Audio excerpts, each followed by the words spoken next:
Fox News alert: the security of our nation's electricity supply. Lawmakers are now pushing for federal rules to protect the grid. This after the report of a sniper attack on a California electrical substation. That attack raising alarming questions about our power infrastructure and its vulnerability to terrorists.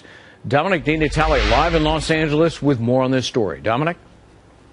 Hey there, Greg. There is a debate whether this was a terror attack or whether it was vandalism. It took place in April. We can show you surveillance footage of what precisely happened. This was a substation in San Jose, Northern California. Apparently a group, possibly two, maybe three gunmen walked up to the substation, fired off between 100 and 150 rounds. You can roughly make out the figure in the bottom left-hand corner moving towards the perimeter. Those sparks you see are shots of cables either exploding or part of the substation infrastructure, the hardware exploding as a result of that gunfire. Now, we'd heard from the chairman of the Federal Energy Regulator Commission, Jon Wellinghoff, this past week, saying that he thought it was terrorism executed by a well-trained individual or individuals, perhaps a test run for a larger attack. That has got 4 Democratic senators extremely concerned about whether the energy network across the United States is actually wholly vulnerable. The FBI denying that it wasn't terrorism, but taking it very, very seriously. And well, in Washington, this is what they're saying about this attack and the potential for others. Listen.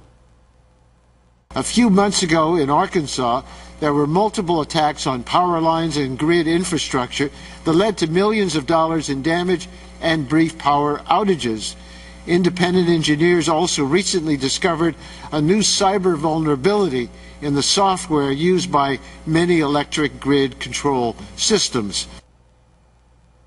So incidents like that collectively worrying Washington, and these 4 senators writing a letter to regulators in the United States saying they wanted urgent action to defend the grid. This is the statement, this is the letter and the statement that they actually put out Friday, saying while it appears that many utilities have a firm grasp on the problem, we simply don't know if there are substantial numbers of utilities or others that may have not taken adequate measures to protect against and minimize the harm from a physical attack. Well, the utility affected up in San Jose, PG&E, says it is taking what it describes as aggressive measures to protect the grid there. It's not giving details of precisely what it's doing. It doesn't want to reveal any further vulnerabilities or perhaps those who would want to attack exploit that knowledge at all. But they say that if there is any physical damage to substations, they do have technology that can route the energy around the grid and so that the power doesn't go out. But it is scrambling, as are other utilities across the country, Greg,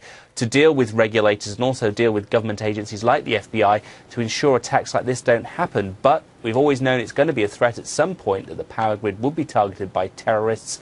It seems that there is a sense of urgency behind this now. Back to you. We are so dependent on the grid. If anything were to happen, it could shut down commerce and a whole lot more. All right, Dominic DiNatale, thanks very much.